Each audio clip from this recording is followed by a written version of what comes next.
नमस्कार, मैं हूं प्रदीप कुमार। आप देख रहे हैं पॉलिटिकल आइडिया। पॉलिटिकल आइडिया के आज के इस अंक में आप सभी दर्शकों का बहुत बहुत स्वागत है। मित्रों, बिहार में विधानसभा चुनाव के लिए प्रथम चरण का नामांकन की प्रक्रिया समाप्त हो गई है और कल दूसरे चरण के लिए भी नामांकन की प्रक्रिया समाप्त हो जाएगी।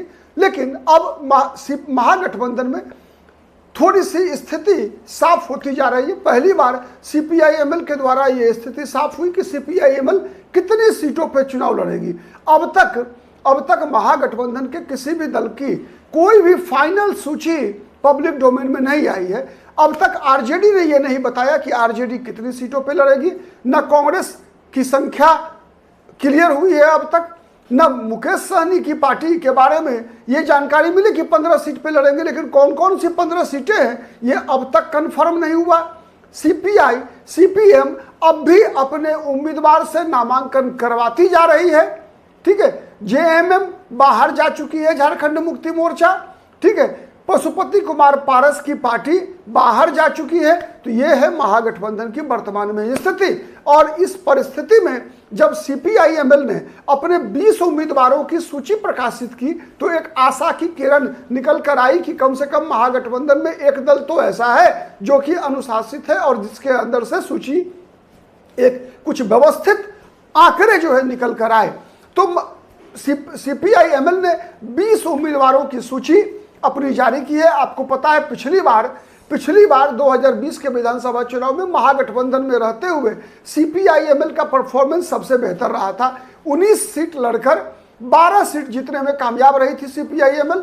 मतलब सबसे बेहतर 62% 63% का लगभग जो है वो स्ट्राइक रेट सबसे बेहतर सीपीआई-एमएल का था महागठबंधन में। और पूरे बिहार विधानसभा चुनाव में अगर देखेंगे तो बीजेपी के बाद सबसे बेहतर प्रदर्शन सीपीआई-एमएल का था स्ट्राइक रेट के मामले में। ठीक है, ये बात मैं बता रहा हूं।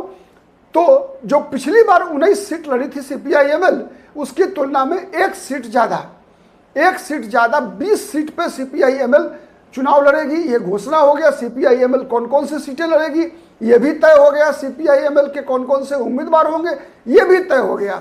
ठीक है, सीपीआई-एमएल के पास 2 नई सीटें आई हैं।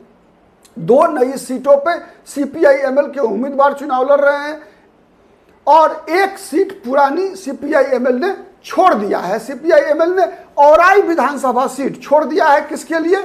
तो मुकेश सहनी के लिए औराई विधानसभा सीट छोड़ी है इन्होंने।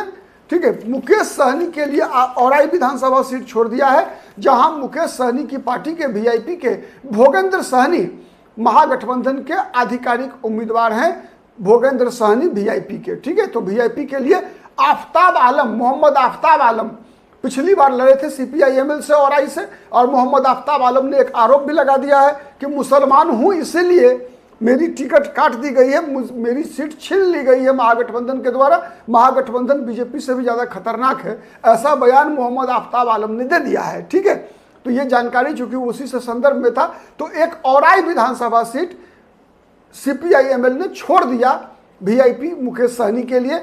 और बदले में राजगीर विधानसभा सीट, जहां कांग्रेस के भी उम्मीदवार हैं अभी भी। ठीक है, कांग्रेस के भी उम्मीदवार हैं वहां पर। और वहीं पर साथ ही पिपरा विधानसभा सीट सुपौल, जहां पिछली बार आरजेडी लड़ी थी, तो आरजेडी से एक सीट मिला और एक सीट कांग्रेस की सीट पर सीपीआई-एमएल ने अपना उम्मीदवार खड़ा किया है।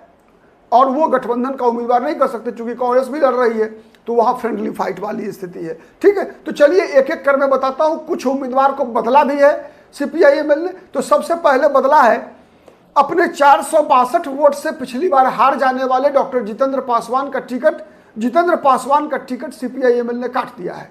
ठीक है, भोरे विधानसभा सीट से, जहां से चुनाव जीतकर सुनील कुमार, बिहार में शिक्षा मंत्री हैं, एक्स आईपीएस रहे हैं सुनील कुमार, तो उनके मुकाबले सीपीआई-एमएल ने धनंजय नाम के अपने एक कार्यकर्ता, जो कि जेएनयू जवाहरलाल नेहरू विश्वविद्यालय छात्र संघ के अध्यक्ष भी रहे हैं, उनको उम्मीदवार बनाया है। जितेंद्र पासवान जो पिछली बार 462 वोट से हारे थे, उनका टिकट कट गया है।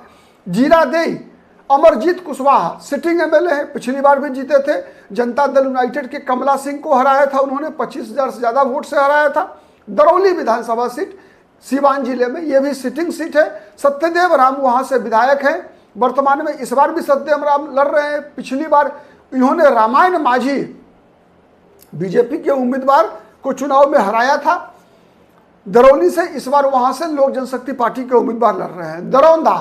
दरौंदा विधानसभा सीट पर अमरनाथ यादव को मिला है। अमरनाथ यादव पिछली बार दूसरे नंबर पर थे, हार गए थे बीजेपी के करणजीत सिंह से। ठीक है, तो करणजीत सिंह से हार गए थे 11,320 वोट से। इस बार फिर से अमरनाथ यादव चुनाव लड़ रहे हैं। कल्याणपुर सुरक्षित सीट, जहां से बिहार सरकार के मंत्री महेश्वर हजारी विधायक हैं वर्तमान में, और रंजीत राम पिछली बार भी लड़े थे, हार गए थे, दूसरे नंबर पे आए थे।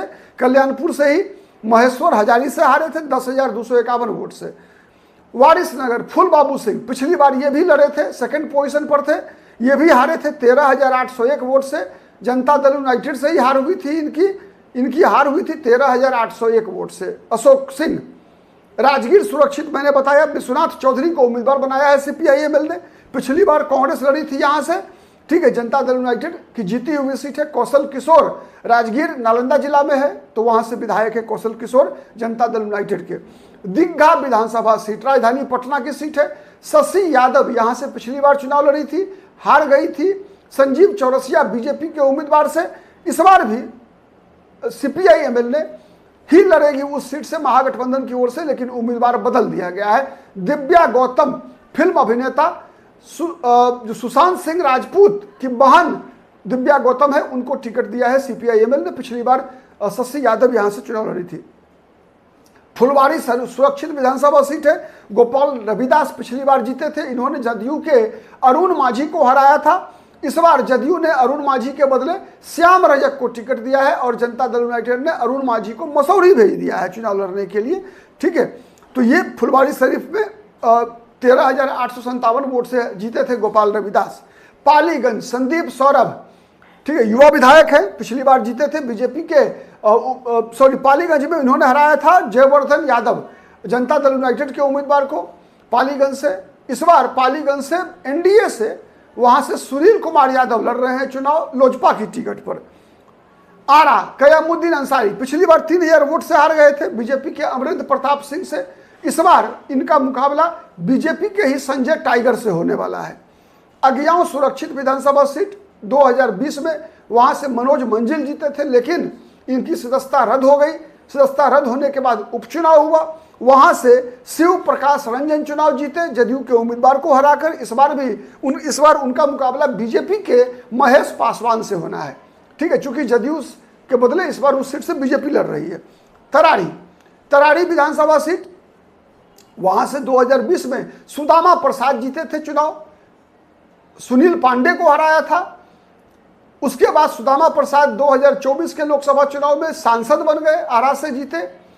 उसके बाद वहां उपचुनाव हुआ, वहां उपचुनाव में CPI-ML से राजू यादव चुनाव लड़े, और NDA से सुनील पांडे के पुत्र, ठीक है, चुनाव लड़े वहां से। तो सुनील पांडे के पुत्र ने CPI-ML से वे सीट छीन ली, राजू यादव को हरा दिया। ठीक है, उसी सीट पर इस बार फिर बीजेपी से सुनील पांडे के पुत्र ही उम्मीदवार हैं, और लेकिन तरारी से CPI-ML ने उम्मीदवार फिर बदल दिया है, मदन सिंह को उम्मीदवार बनाया है। डुमरांव अजीत कुमार सिंह कुशवाहा, ठीक है, ये इन्होंने पिछली बार जदयू के उम्मीदवार अंजुम आरा को चुनाव में हराया था। इस बार भी इनका 24,415 वोट से हराया था। ठीक है, इस बार भी इनका मुकाबला जदयू के उम्मीदवार से ही होना है। सिकटा विधानसभा सीट, जो कि सिकटा विधानसभा सीट पूर्वी चंपारण में पड़ता है, पश्चिमी चंपारण में। यहाँ से इन्होंने वीरेंद्र प्रसाद गुप्ता ने दिलीप वर्मा निर्दलीय उम्मीदवार को हराया था 2302 वोट से। ठीक है, इनका सीट कन्फर्म है, मैंने इनको भी टिकट मिला है, सिटिंग सीट है।